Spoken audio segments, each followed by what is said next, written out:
namni tokko waggaatti yoo xiqqaate yeroo lama ogeessa ilkaanii argatee waa'ee fayyaa afaansaa haala irra jiru baruun barbaachisaadha.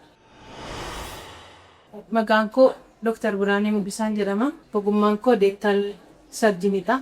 Fayyaa afaanii jechuun fayyaa guutuu afaan keenyaa, ilkaan akkasumas immoo erga arraba guutuu afaan keenyaa eeguu jechuudha.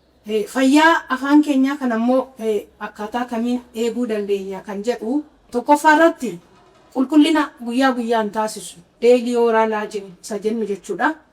Namni tokko guyyaatti yeroo lama ciree duraa fi galgala osoo hin rafin ilkaansaa buruushii lallaafaa ta'ee fi saamunaa ilkaanii fayyadamee guyyaatti yeroo lama ilkaansaa qulqulleessuu qaba. Iddoo buruushiin qulqulleessuu hin dandeenyetti immoo kirriin qophaa'ee jira, filoosing kan jedhamu.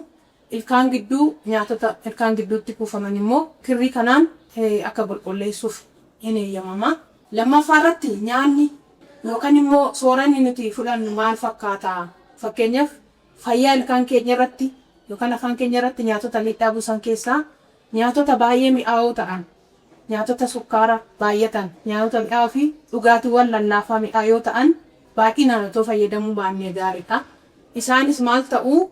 Ilkaan keenya gaafa dhugnu ilkaan keenya irratti baakteeriyaan normal flora jedhamu kan miidhaan geessisne baay'inaan afaan keenya keessa kan jiran hin jiru. Isaan sukkaara kana nyaata mi'aawoo kana akka nyaatatti gaafa itti fayyadaman gara asiidiitti jijjiirama jechuudha. Asiidiin sun immoo ilkaan keenya irratti qabatee nyaatamuu ilkaanitiif saaxila. Nyaata mi'aawoo irraa nyaatota akka kuduraa fi fuduraa, pirootiinii, aannan, kaalshiyeemii warra qaban kana fayyadamuutu irra filatamaadha.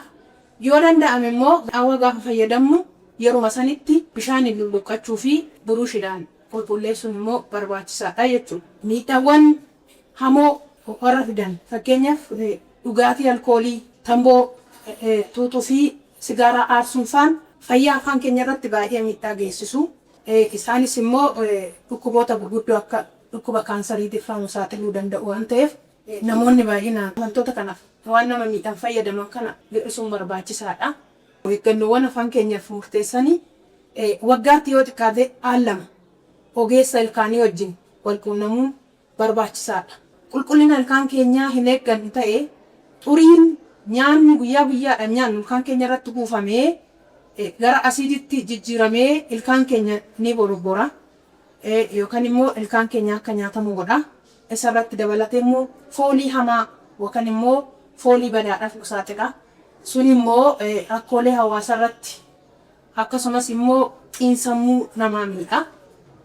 San godhuudhaaf namni tokko deemee ogeessa fayyaa isaa yoo dubbise ilkaan isaa akka miiccamu gorsa fayyaa afaan isaa irratti waan fudhatuuf rakkoolee akkasii kanaaf hin saaxilamu jechuudha. Wantoota nama armaan olitti dubbadhe kana yoo raawwanne wantoota afaan keessatti infekshinii afaanii, nyaatamuu ilkaanii akkasumas immoo foolii badaa afaanii kanarraa bilisa taana jechuudha.